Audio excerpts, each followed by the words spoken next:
Beef is big business in Missouri. We're at the top for cows and calves, but most are exported to western states for feeding and processing.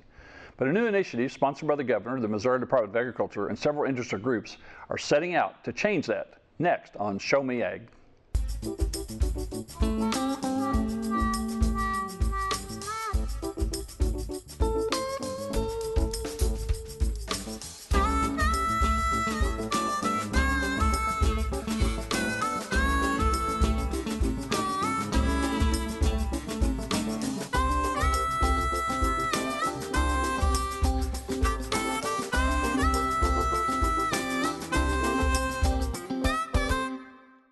Welcome to Show Me Ag. I'm your host, Kyle Vickers. Thanks for joining us.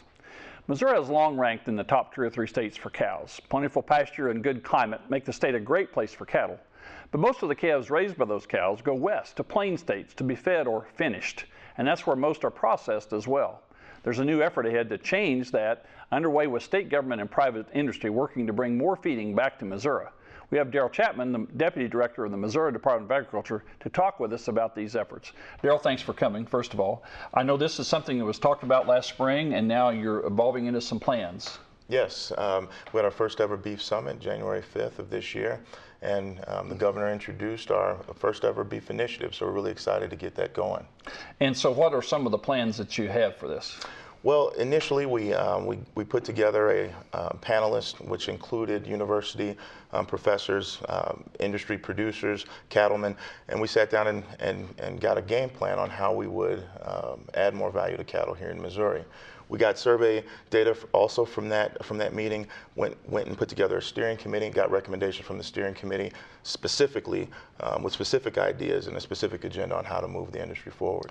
Where are we now? I made reference that most of the cattle, I think if I remember right, Missouri has about 2 million cows. That's right. And those calves, though, almost all of those are fed out of state. Yeah, only about 72,000 or less than 5% of those cattle are actually fed in Missouri. So we're trying to get those numbers up so we can add more value here in the state. So I'm sure there's some obstructions to that. What are some of the problems with moving in that direction? Well, there's some reasons specifically why people feed cattle out west. The climate's a little bit better. Some people say it's less rainy, a little bit drier. And in order to do that here, some of the folks on our steering committee agreed that maybe covered feeding could be a way to go. So we could feed cattle under roof, get rid of some of those environmental factors such as the rain and heat, and therefore that might encourage more people to feed more cattle here. So part of the plan is to build some covered feeding facilities across the state on a cost share basis for producers. Well, interesting, one of the top cow herds in the country is located right here in Missouri. Circle A Ranch is one of the largest registered Angus operations in the world. And a few years ago, they began their own feeding operation. And they have some bold new ideas to make it work in our state. But there's really a couple of reasons why Missouri doesn't feed a lot of cattle. A lot of it has to do with our environment. We're a very humid state, so we can be very cold in the winter, very hot in the summer, and muddy in between. So environmentally, Missouri's just not very conducive for feeding cattle. That's why the majority of cattle are fed in southwestern Kansas and northern Texas. On top of that, we have a long ways to go to a processing plant. There's not a major packing facility in the Missouri area.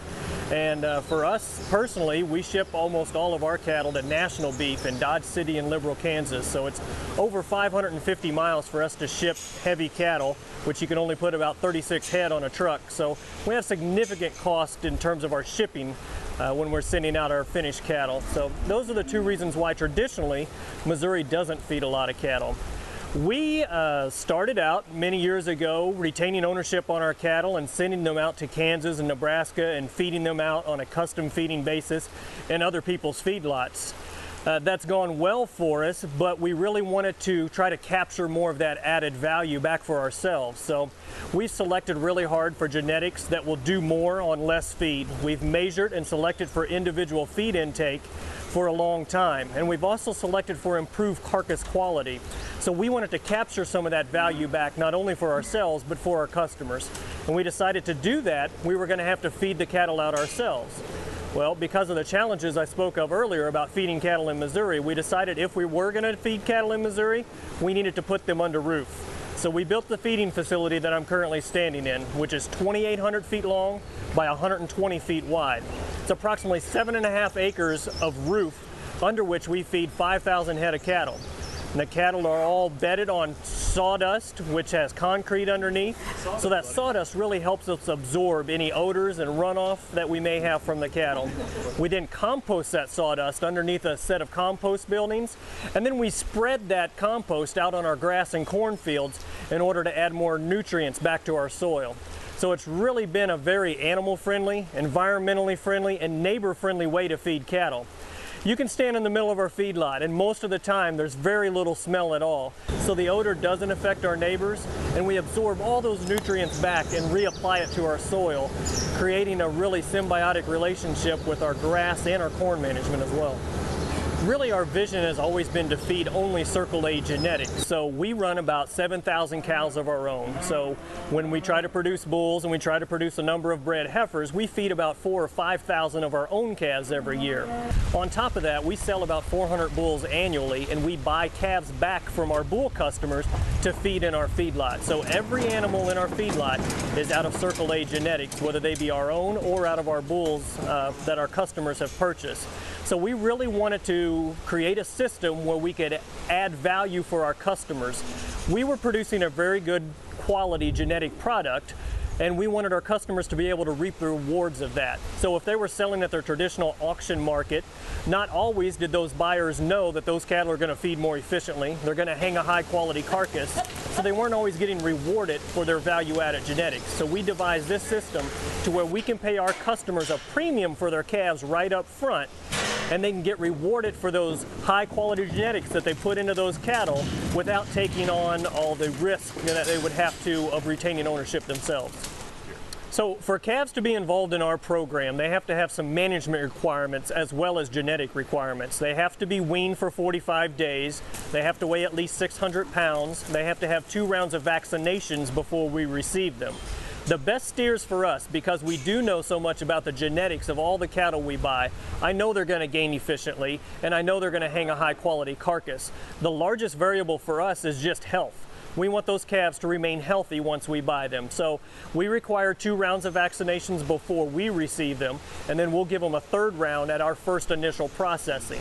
So as long as the calves remain healthy in our feedlot, and the majority of them do, we know they're going to gain well, and we know they're going to produce a really high quality eating experience for consumers. So when the cattle leave here, we ship the steers at about 1,400 pounds, the heifers at around 1,300 pounds.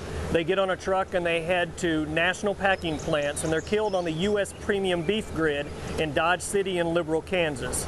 So it's about a 550-mile journey for them to go out there. And the reason we process our cattle there is because we have really high quality grading cattle, a really high percent USDA choice and prime, and their grid rewards us the best for those cattle. So that's why they're shipped so far, is so that we can get the best price for our product.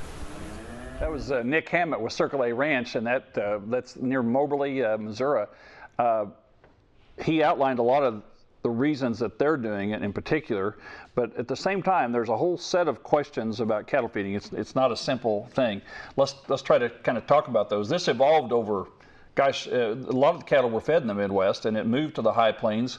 A lot of that was for environmental reasons. That's kind of a problem, isn't it? Yeah. Well, one of our concerns that we addressed early on were environmental concerns. Of course, you have runoff issues, you have odor issues, and so we we worked with DNR, Department of Natural Resources, one of our partners in this, and we're doing everything we can to make sure that if we do covered feeding and we move forward with covered feeding programs in the state, that we're doing it in an environmentally conscious way.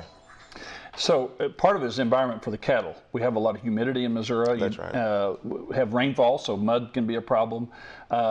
So the states out there, Western Plains states, low humidity, low rainfall areas. Is the covered buildings going to take care of that? I think so. I don't think it's going to solve every problem, but I think it'll make feeding cattle a little bit easier here and would incentivize people to get involved in it. Initially, of course, we as I discussed earlier, we'll probably do it on a cost share basis and see. And we'll have some facilities also built on university campuses where they would do demonstration shows and just kind of market the idea of feeding cattle in covered feeding facilities. and I think it would help out, but not necessarily alleviate all of the concerns that we have here in Missouri. Another concern in terms of feeding cattle is feed supplies, and you drive out west to hundreds of acres, thousands of acres of irrigated fields that have good crops every year. What about feed supplies here in Missouri? I think we can meet the feed supply demand. You know, we are a top producer in corn and soybeans every year. There's no reason why, you know, those corn and soybeans can't be fed to the cattle that remain here that aren't being shipped out west. And I know that part of the deal with Circle A and their location, I think they feed some of the ethanol byproduct. Yes. That's also an important feed grain for cattle. That's right, distiller's grain. So I do understand that Circle A does feed that. I understand that it is an important component of a finishing diet, but at the same time, it's not a necessity. So it can be used. Yes. So another complaint sometimes from Missouri cattle is quality. Do we have the quality of cattle now? Obviously, Circle A is at the upper echelon of quality. They've had several generations now working towards the top end of Angus genetics. But I know nationally we sort of have a reputation, or used to have a reputation, for maybe the lower end of quality cattle. Well, we can work on that, and that's something we can improve on. But I think that, you know, using Circle A as a model, and that's kind of why we sent you guys out there to go visit with them. I think that the model is there. I think that people can use what Circle A has done to be successful themselves. We've got some other producers out there that are doing pretty good too. So we're producing a lot of calves, and hopefully using the model that Circle A has started, a lot of producers can get going and be successful. Another leg of this is processing, and he mentioned this. They've got to go 550 miles, and that you know, in today's world, that's not a big issue, but it's an extra expense. So if we move processing back to Missouri, will that create some problems for us? You know, we've thought about that, and the thing is, I think it would be important to get a major processor here. Part of our beef initiative is to modernize our small and medium-sized processors and help them expand cooler space. We're actually thinking about developing a grant program so that small and medium-sized processors can do that. But we have an issue as we talk to some of the larger processors out there, such as JBS. They said, you guys don't have enough cattle out there. And we're saying, well, that's what we're trying to do, is get more cattle. And they said, well, when you get more cattle out there, we'll move out. So it's kind of a chicken or the egg problem. But our main thing is to, you know, get more cattle here. And I think that the market will speak, and then I think processors will eventually show some interest in moving out here. And our small and medium guys will have an incentive to expand. It's been an interesting thing to me over the years to watch what has happened. And last year we happened to be visiting some relatives, and we drove by the plant at Garden City, Kansas. Trailer trucks full of cattle just lined up. It's a huge processing plant. Now, that brings a lot of jobs, but it also can create some problems for an area with that kind of bringing in a workforce that'll take care of that. Have you addressed those problems as well? We've thought about it, and we have talked to some of the major processors out there about how they did develop their workforce, and that's something that we're going to have to address down the line. But I think I've talked to the University of Missouri about that. And I think they're talking about expanding their meat science program. I know they've been trying to get a new abattoir down there, or a kill facility. And also along with that goes instruction and training, and hopefully building a workforce. So I think once we move that initiative forward, getting the university curriculum and program, you know, up to where we want it to be, I think we'll make some strides on developing a workforce that can do the job. I don't want to hit you something out of left field here, but one of the issues that the Kansas feedlots were successful in being custom lots and setting up a program where anybody from New York City or Taiwan could feed cattle, own cattle and feed cattle in Kansas. Right. Have you given that any thought? We have. Our Ken Strumpf in our ag business development program has thought about that, and it's an interesting concept, but I don't think we're quite there yet. You know, but Ken has given that some thought, and I'll update you as we make progress in that along those lines. Who all is involved in this process for now? Number one, the Director Fordyce is. Our team in ag business development, Ken Strumpf was heavily involved, myself, and then just staff around the department, you know, has been involved in it. So we've got a pretty strong team that's been moving this thing forward. What other groups have you got involved? I know that the ag commodity groups, particularly corn and soybeans, have been very aggressive in promoting pork and chicken in Missouri because they realize that's a huge end product for them to be able to sell those. Have you got some of the other ag groups involved? Yeah, I think everybody's excited. You know, I think corn, soybean, of course, Cattlemen's is excited. We've also but we've reached out to about everybody. We've got the university's excited because I think what we want to do, one of our main goals is to increase university research on feeding cattle. And I think the steering committee is excited about that. We need more research along those lines. So our university partners are excited, of course, corn, soybean, and really everyone that we've talked to out of the commodity groups has been excited about getting this thing moving forward. So what are some of your next steps moving forward? I know you've got a legislative session coming up this winter. Are you going to be ready to ask the legislature for some programs that might move this process forward? Yes, it's mainly going to be asking for funding. The steering committee gave us some really great recommendations moving forward on what we need to do. It's just a matter of getting those items funded. And so that will be our primary goal is saying, hey, this is what the cattle industry has said that we need to do, and let's get those priorities funded. There's some tax credit programs that are already out there for groups to form cooperatives and to kind of do this on their own, if you will, to join together to form groups. Are those programs still working, and are those going to be available? Yes, and I think you may be talking about our new generation LLC type of, and that does encourage, it does give tax credits and encourage smaller groups to get together and form a larger group, and you get some definite economic benefits to doing that. Those are available, and we will be encouraging cattlemen to do that. You know, if it makes economic sense. So we will have those programs available. We'll let everyone know about them, and if it makes economic sense for people to do that, you know, they'll do it. I know sometimes in Missouri we get very divided on some issues. Sometimes it's Democrat-Republican politics, sometimes it's rural and urban, or sometimes it's even rural that they kind of disagree about what the shape of agriculture should take. Are those discussions ongoing, and are you getting pretty general support? Yes, you know, we have discussions with folks, and of course we're going to have some differing viewpoints on how to move the beef industry forward. We're also going to have some differing viewpoints on what priority it is for the Missouri Department of Agriculture. But I think the consensus is, and the majority of people feel as though this is something that's important for the state. We're losing so much economic value in feeding cattle elsewhere. I think that we have reached consensus that this is something that we definitely need to work on, and everyone seems to be very positive about moving this forward. You mentioned some of the environmental issues. Anytime you're concentrating animals in a large area, there's a lot of permitting going on. Our last show, in fact, was with the Environmental Protection Agency, and they've got some opinions about waterways and so on that are pretty controversial. And you said earlier you've been in consultation with DNR. How do we solve those problems of extra cattle means extra waste, maybe odor problems? That's right. How do you look at that? You know, it is definitely a concern of ours, but we will not move forward until we, have a plan, have a plan to alleviate some of those concerns. Now, we're not going to eliminate every concern, but one of the great things about this covered feeding is that the manure is all collected there in one spot. It minimizes the risk of runoff. If you have open lots, manure can potentially run off. We have a lot of rain here, can get in riverways and whatnot. But with covered feeding, the beauty of that is that the manure is collected, it's in one spot, and then you can, just like Nick showed you, we can take that and of course spread it over pasture land.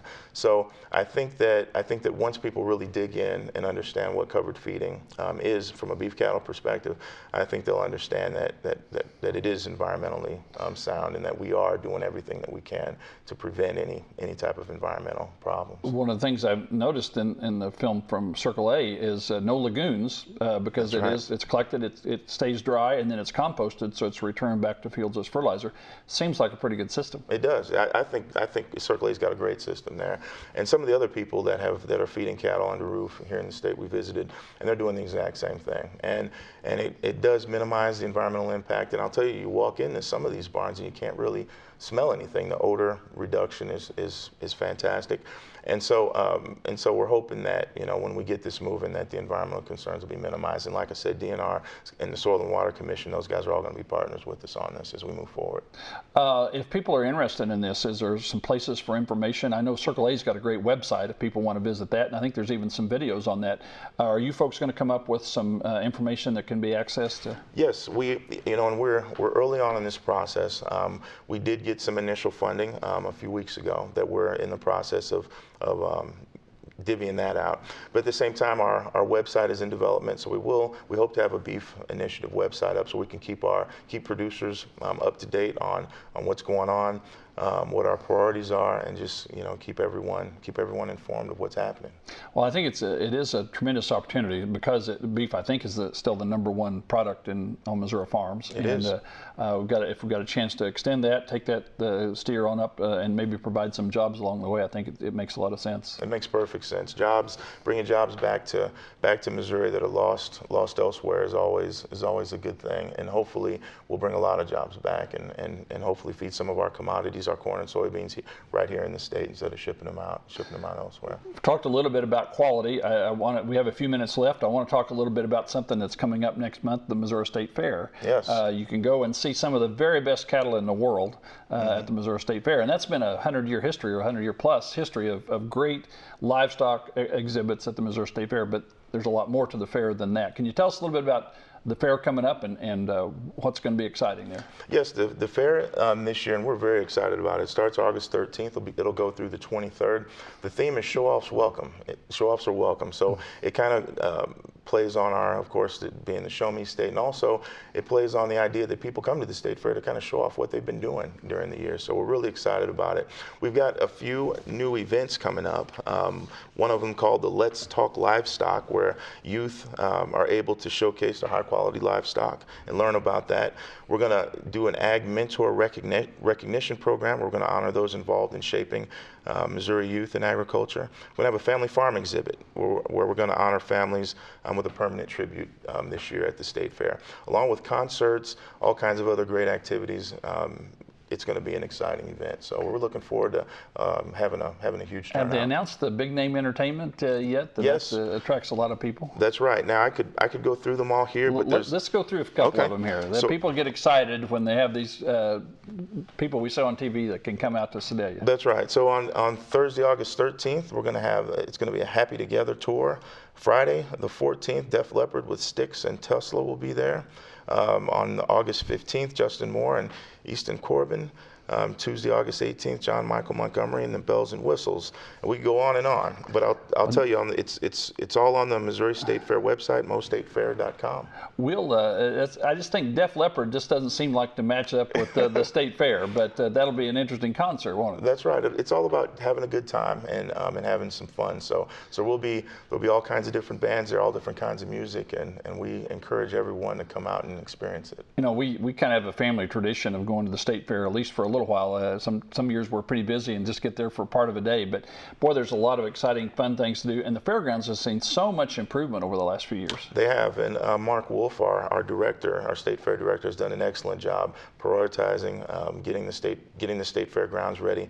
They look fantastic, and Mark's doing a great job, and all the staff out there should be congratulated on the job that they've done getting the state fairgrounds ready. If people haven't been in a while, there's beautiful new buildings that they've really retained some of the historic architecture. There's lots of air-conditioned places. That's always an issue at the State Fair, so you can get away from that heat a little bit, but still see some great shows, watch some cattle shows, some of the most beautiful horses in the world. I'm a big State Fair fan, and so is our whole family. Yeah, that's good, and I'm looking forward to going, and it should be a great time. The governor, of course, will be there. We've got Military Appreciation Day.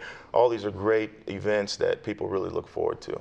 Yeah. Any other things that the Department of Agriculture is doing? I know that there's a lot of activity this summer with farmers markets and other. Yes, farmers markets are always big with the department. We've also started the first ever Missouri Agricultural Foundation. So we had our first board meeting last week. We're hoping to use the foundation to kind of diversify our funding sources for the department, hopefully get some private funds to come into the foundation so that we can do all kinds of different activities. So we're really excited about that, and that is moving forward. We'll actually have our next meeting will be at the State Fair.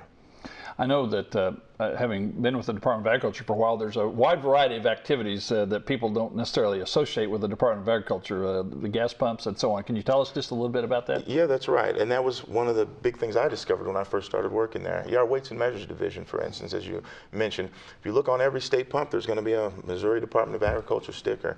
And when you go to the grocery store on the scales, there's going to be a Missouri Department of Agriculture sticker. So yes, we get involved in that area. Also, of course, animal health.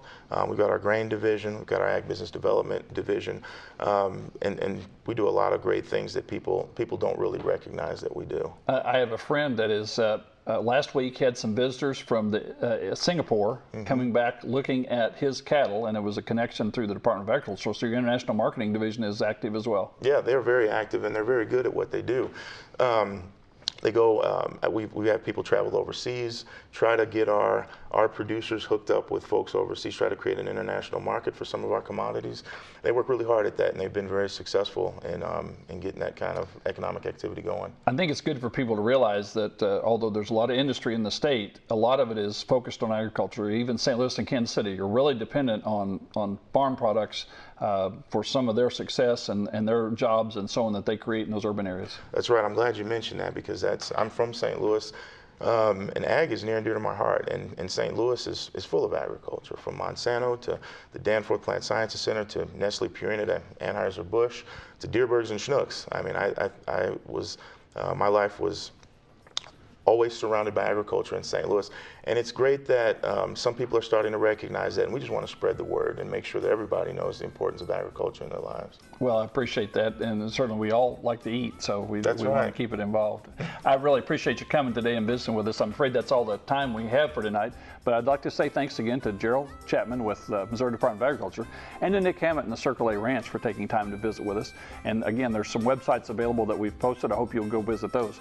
We'd also like to thank you, our viewers, for tuning in to Show Me Ag, and we hope you'll tune in next time for another look at a topic touching rural Missouri. For everyone here at CamWest and myself, good night.